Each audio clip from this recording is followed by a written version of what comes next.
Speaking of lessons that need to be learned. Whoa. The Washington Commanders, and I've got a theory about the Washington Commanders, big picture, before we get into the new details. I think what happens is when there is a continuous drip of accusations that result in nothing. We've got this allegation and that allegation and this allegation, and nothing ever happens, and nothing causes the NFL to go after Daniel Snyder. We get to the point where we assume nothing is going to bring the guy down. Then comes the thing that maybe could bring the guy down, and it's hard for us to process that it's real because we're so used to dodging bullet here, dodging bullet there. This one doesn't stick. That one doesn't stick. That one, no big deal. Yeah. Nothing's going to matter. Right. Nothing's going to happen. And I say all that because if anything's ever going to happen, it's happening as a result of what hit yesterday, Chris. The 20-page letter that was sent by the U.S. House Committee on Oversight and Reform to the Federal Trade Commission, copied to multiple attorneys general who have jurisdiction over the area where Washington does its business, about not one, but two scams, two financial improprieties that were not accidental, that they were not the result of negligence or bad math. Two deliberate schemes that should, if true, and let me just preface everything we say by if true, we're not saying the allegations are true, we're just saying what the allegations are. But if these things hit the mark, if this thing's even remotely close to the bullseye, it's bye-bye Danny. I mean, that biggest wow moment I can remember. I mean, as far as an owner is concerned, I mean, I don't know, Mike, am I wrong to think that? I mean, as I went through my head yesterday, this morning driving here, I was just going, I don't know if I remember a moment like this going holy cow, wow. One of the oligarchs, one of the 32 that's supposed to be all for the Shield, to protect the Shield, has been trying to screw over the Shield and some others, allegedly. I mean, that's where we're at here. And that the Federal Trade Commission's getting involved here. I mean, that is a huge, wow moment in the NFL, in the history of the NFL, in my opinion. And it does. I mean, again, and it's serious stuff now. We've gone beyond, maybe he's not a great owner and not good to the other owners. Now it's full-fledged, whoa, we got white-collar, huge-time crime going on here. And that's a whole different ballpark than, I don't want to say some of the other stuff we've talking about, but it just seems like it's gotten grander with this issue. I know there's a lot of issues there that are very serious, but this one seemed to be the big one that just blows up in your face. The problem that's been lingering for years is the notion that the team has a toxic workplace environment, and that has spawned a 10-month investigation by Beth Wilkinson. And the NFL did Daniel Snyder a solid last year by not releasing any of the information that she developed, not asking her for a written report, even though her initial engagement letter contemplated there would be a written report. Why no written report? Because, as we reported back in February, if there had been a written report, she would have recommended that Daniel Snyder be forced to sell his interest in the team. That's how strongly she felt about everything she learned, as we understand it, during her 10-month investigation. That is bad enough. The toxic workplace, the sexual harassment allegations, the other allegations of misconduct, the way people were treated, that's bad enough, but that never stuck. Yeah, right. It never stuck. Right. And within that, you've got civil liability, possible criminal liability, but it would be very technical. If you touch someone, technically it's a battery and you could be prosecuted for that. Well, Will Smith slapped someone in plain sight and he wasn't arrested. So the criminal element of something like this, it takes a lot. And it can happen, but it takes a lot more than just toxic workplace where people say mean things to each other or do inappropriate things or make inappropriate videos. It takes a lot to get a prosecutor interested. When you're talking about financial crimes, not just against the other oligarchs, but against your customers, that's where this took a turn yesterday. Even though the notion that Daniel Snyder and the Washington Commanders, and I'm going to keep calling them the Commanders even though these things happened pre-Commanders, you don't get to sanitize your brand. That is your brand now. So as far as I'm concerned, they've always been the Commanders, and Commanders gets this tarnish because that's the current name of the organization. But when this was happening, and let's focus on how he allegedly screwed his partner's side of it, they would take, and this all comes from testimony provided to the House Oversight and Reform Committee by Jason Friedman, who worked for the team for 24 years. And there was the back and forth last week. Well, what does he really know? Anyone who would testify to this is committing perjury. That's the team's most recent statement on the matter. And there was a suggestion that he didn't provide any evidence. Well, based upon the letter that was sent by the Oversight and Reform Committee to the FTC on Tuesday, it sounds like there was evidence. It sounds like there were receipts, emails, documents, etc. So, as it relates to the scam, allegedly, against the other partners in the NFL, money that should have been shared with the league as part of the visiting team revenue. And at a gross level, it's 60-40 of the ticket revenue.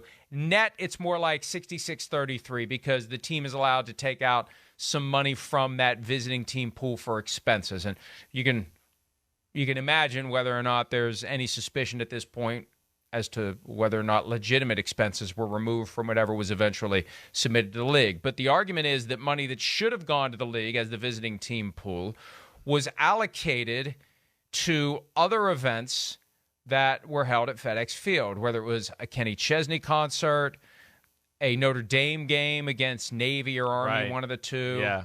Hell, I drove over to watch Lionel Messi not play for Argentina for an hour and a half. Lionel, either way, he didn't play. I got to see him sit in that bus stop that they use as benches at soccer matches. And Snyder took your money and funneled it and did all this crazy things. I went all that way, and the guy didn't play. So maybe some of my ticket revenue ended up being reallocated or whatever the case may be. So, So they take money from that visiting pool and then put it into the books of like, wait, we made this money over here on this game, right? That's how you're explaining. That's the allegation. Yeah, that's the allegation. Gotcha. Yep. They called it juice. That they would find a way to take money from the ticket revenue that should have gone to what was reported to the league, and then 40% gross, 33% roughly net would have gone to the league. That money got reallocated to events that 100% stayed with the Washington Commanders. Right. So that's the Jason Friedman allegation. But here's where it becomes something for which someone or multiple someones could eventually do a perp walk. Yeah. Because you've got allegations, and again, allegation is the word of the day here on PFT Live. Everything is an allegation. We're not saying that any of this is factual, because I just don't feel like getting sued today, really, or any day. But the allegation is that they would take money that had been provided by season ticket holders who would carry over multiple years. They would make a security deposit at some point, and that security deposit allegedly just got forgotten about. And there would be obstacles put in place to get it back. And, you get to a point where you just lump it and you move on. Right. There's so much that happens in consumer transactions where they just try to make it just hard enough. Yes. So you don't do the thing that you would do that would either get your money back or shut the money off. They know what they're doing. Yes. They know damn well what they're doing. And I'm not going to name names here. I mentioned this last night. I've had this experience a couple of times. When you sign up for a subscription, it's very easy to sign up. Yeah. It's very easy to get to the point where they take your money. It's impossible to end it. Sometimes it's very difficult. Yeah. Relative to how easy it was to give them your money. It's difficult to figure out how to turn it off. And that's not accidental. They deliberately structure it so it's easy to give them your credit card information and start paying $1 a month or $5 a month or $1 a month initially, and then it jacks up to $17 a month next year. It's harder to turn it off. And it's a little thing, and if you're persistent enough, you'll do it, but they're banking on a certain number of people not doing it. Yeah, that would be me. With this, it's more about creating affirmative obstacles so people won't do it, allegedly, and taking that money and misappropriating it. And it sounds a lot like what pilot Flying J got in trouble for. Different context. Right. But a lot of people got prosecuted. Some people went to jail. In the truck stop company owned and operated by Browns owner Jimmy Haslam, and he never was accused of wrongdoing, which means he was Mr. Magoo in all of this. He has no idea what's going on right under his nose, that they had engaged in this widespread rebate fraud where they assumed that their customers weren't smart enough to realize what they were doing to them by shorting them on rebates that they were owed. So it's the same idea. We have your money. We owe you money. We're coming up with a scam, a grift, a ruse to make it easier for us to keep money that belongs to you. And all it takes is one ambitious prosecutor who decides the time has come to take the axe to this big old tree and start chopping. And Daniel Snyder's got a far bigger problem, Chris, than getting run out of club oligarch. Yeah, that's right. I mean, now you've gone into, club rip off the average American, and that's not going to be cool. I mean, it's a whole different ball game, in my opinion. Yeah, hey, business things with the other 31, 32 owners, these guys cutting corners, doing whatever, okay. But now we're cheating the general public out of money. That is way below the belt here, as far as I'm concerned. A lot of it's below the belt there in Washington. We know that, but this is now we're talking about federal crime, and Congress definitely needs to get involved and get to the bottom of this. I mean, that's how you feel. That's that kind of statement, or when we know allegedly about this, where you just go, oh man, they got a full-fledged investigation on their hands now. And this is where it crosses over from something that's being investigated by a legislative body that is ostensibly looking into these issues to determine whether or not it needs to craft bills that potentially become laws as it relates to workplace misconduct. It has morphed into something larger than that, and that's why they made the referral to the FTC, because they know they can only do so much. The FTC has the regulatory powers over the Washington Commanders, and the letter was copied to attorneys general who would have investigative and prosecutorial powers over the Washington Commanders. You're talking about Maryland, Virginia, and D.C. And then you've got this vague possibility of a federal prosecutor thinking, what could I do about this? Yeah. What crimes may have been committed here? And the federal government will be much more discreet, quiet, secret even, when it comes to setting up a grand jury that would then explore any and all federal crimes that may have been committed. And this comes on the heels of the letter that you see on the screen that was sent last week by 6 attorneys general who put the NFL on notice. If you don't start doing a better job of treating female and minorities in the workplace better, we're coming after you on that front. So this is another thing the NFL has to worry about. And you mentioned the idea of ripping off the public. It's even worse than that. It is, if this is true, if these allegations are true, this is stealing from your customer. Yeah, that's right. It's even worse that way. You're stealing from your customer in a venue. And look, I think FedEx Field is completely and totally owned by Daniel Snyder. He bought that when he bought the team. He's trying currently to get a new stadium with taxpayer money.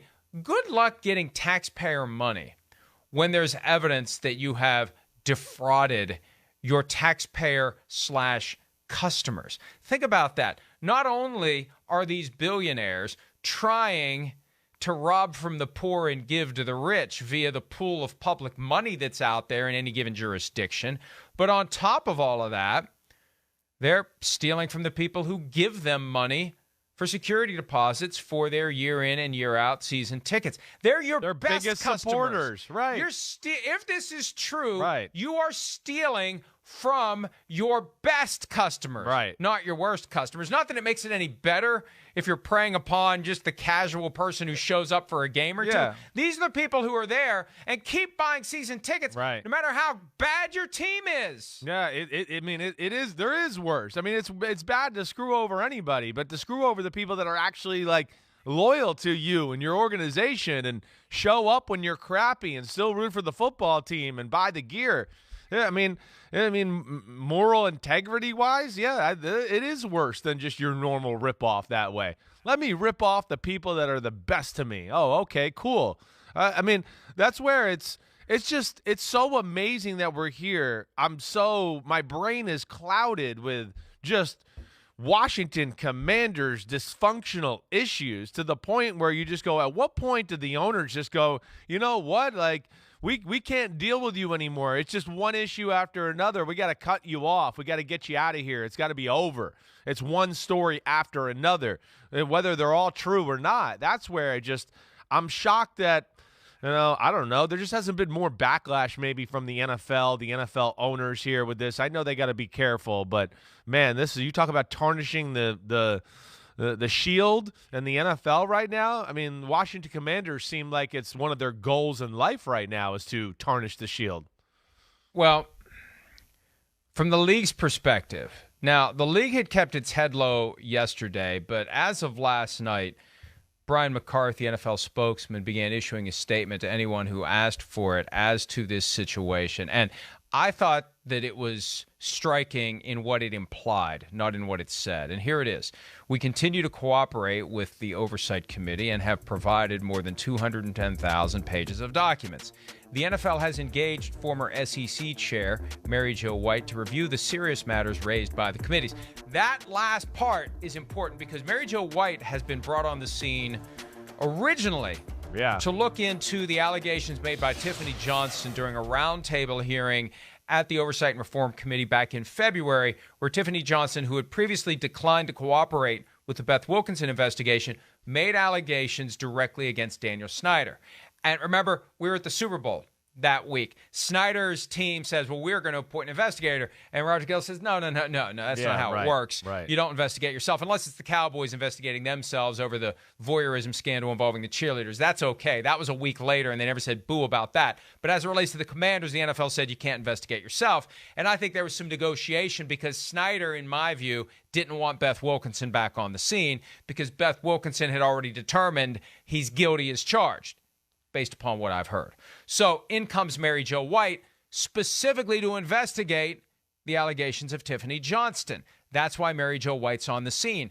When McCarthy throws in, the NFL has engaged Mary Jo White to review the serious matters raised by the committee, that implies that she also will be investigating these financial improprieties that as of a week ago, the Commanders were shouting down as fake news. Without using the words fake news, that's what they were saying. Their first reaction to the reporting from frontofficesports.com, AJ Perez, that the committee was looking at financial improprieties. There are no financial improprieties. And then when the word emerged that Jason Friedman, 24-year employee of the team, anybody who would testify to these matters of ticket revenue being misappropriated would be committing perjury. So that's been the front that we've gotten from the Commanders.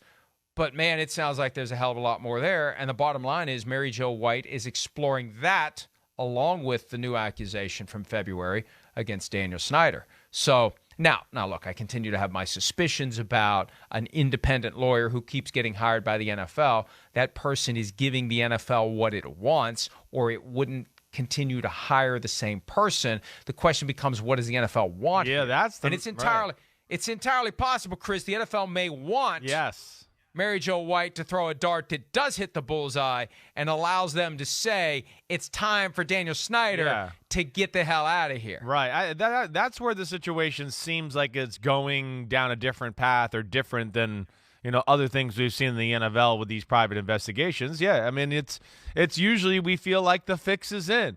They're investigating. They'll find a little something. They'll slap the owner on the wrist with some stupid fine that means nothing to them in their life, and that'll be it.